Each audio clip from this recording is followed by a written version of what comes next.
இன்றே டவுன்லோட் செய்து உங்கள் ஃபேவரட் ஷோக்களை என்ஜாய் பண்ணுங்க. வா சிந்தாமணி வா. என்ன திடீர்னு இந்த நேரத்துல எல்லாம் நீங்க வரமாட்டியே? சூழ்நிலை அப்படி உங்களை அலர்ட் பண்ணதான் நான் வந்தேன். நீ என்ன சொல்ற? என்ன விஷயம்? எல்லாம் போச்சு, என் பிளான் எல்லாம் மண்ணா போச்சு, எல்லாம் பாழா போச்சு. அந்த சாமியாரு செக்க வச்சுட்டான். யாரு சாமியாரு? புலம்பாம புரியுற மாதிரி முதல்ல விஷயத்த சொல்லு. என்ன நடந்தது? அண்ணி, உங்களுக்கு குழந்தை இல்லாட்டியும் உங்க தம்பி பொண்ணு தீப்தியா உங்க பொண்ணு மாதிரி தானே வளர்க்குறீங்க. இவ்வளவுதான் ராகவுக்கு கட்டி வைக்கணும். அது மூலமா நம்ம வீட்டுக்கு நீங்க திரும்ப ராணியா வரணும். அதுதானே நம்ம ஆசை. அதுக்காக தானே நீங்களும் நானும் பாடுபடுறோம். ஆமா, எதுக்கு இதெல்லாம் இப்ப சொல்ற? அதெல்லாம் நடக்காதோன்னு பயம் வந்துருச்சு, அதான் புலம்புற. சிந்தாமணி ப்ளீஸ் கொஞ்சம் புலம்பாம விஷயத்த சொல்லு. ராகுவுக்கு தீப்திய கட்டி வைக்கணுங்கிற நம்மளோட பிளான்ல ஆப்பு வச்சுட்டாங்க.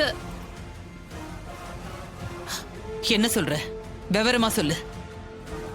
இன்னைக்கு அந்த சுபத்ரா கோவிலுக்கு போயிருந்தா. அங்க சித்தானந்த சுவாமிகளை பாத்திருக்கா. அந்த சாமியாரு தம்பி ஜாதகத்தினாலதான் அண்ணனுக்கும் திருமணம் அமையும், தம்பிக்கும் சேர்த்து பார்க்க ஆரம்பிங்க, அதுவும் ஒரே வீட்ல அக்கா தங்கச்சியா பாருங்க, அப்பதான் உங்க குடும்பம் நல்லா இருக்கும்னு சொல்லிருக்கான். ஓஹோ, அப்படியா? வீட்டுக்கு வந்து சுபத்ரா முகத்துல அவ்வளவு வெளிச்சம். அவர் சொல்றத தெய்வ வாக்கு மாதிரி நம்பி அதே மாதிரி பார்க்க ஆரம்பிச்சுட்டு அமைஞ்சிரும்னு நம்புறா. என் அம்மாவா அவ சொல்றத கேட்டு அதே மாதிரி அக்கா தங்கச்சி பாருன்னு சொல்லிட்டாங்க. என்ன அத்தை இது? நீ ஒன்னும் கவலைப்படாத. ஒருத்தனுக்கு ஜாதக பொருத்தம் பார்த்தே இவ்வளவு நாளா ஒரு ஜாதகமும் பொருந்தல, ஒரு பொண்ணும் அமையல.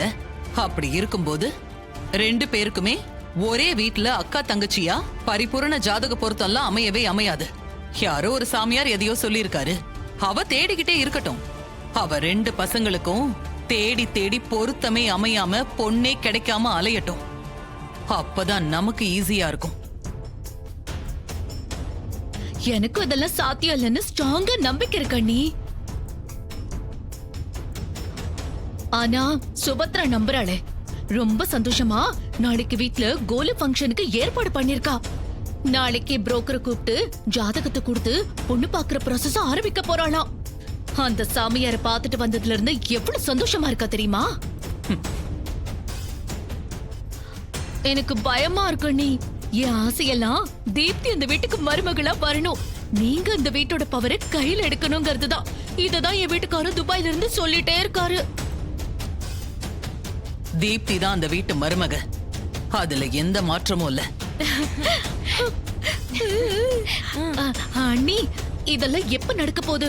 என் வீட்டுக்காரோட ஆசையோ ஏன் ஆசையோ எப்ப நிறைவேற போகுது? நாளைக்கே அந்த வேலையை நான் ஆரம்பிச்சிடுறேன். சுபத்ரா தேவி நாளைக்கு தானே ஜாதகத்தை பார்க்க ஆரம்பிக்க போறா. அவ இருந்தா தானே அந்த குடும்பத்தையே எப்படி திசை திருப்புறன்னு மட்டும் பாரு. என்ன பண்ண போறீங்க அண்ணி? நாளைக்கு பாரு. இப்பதான் என் மனசு நிம்மதியா இருக்கு. உங்ககிட்ட சொல்லிட்டா நீங்க பாத்துப்பீங்கன்னு எனக்கு தெரியும்.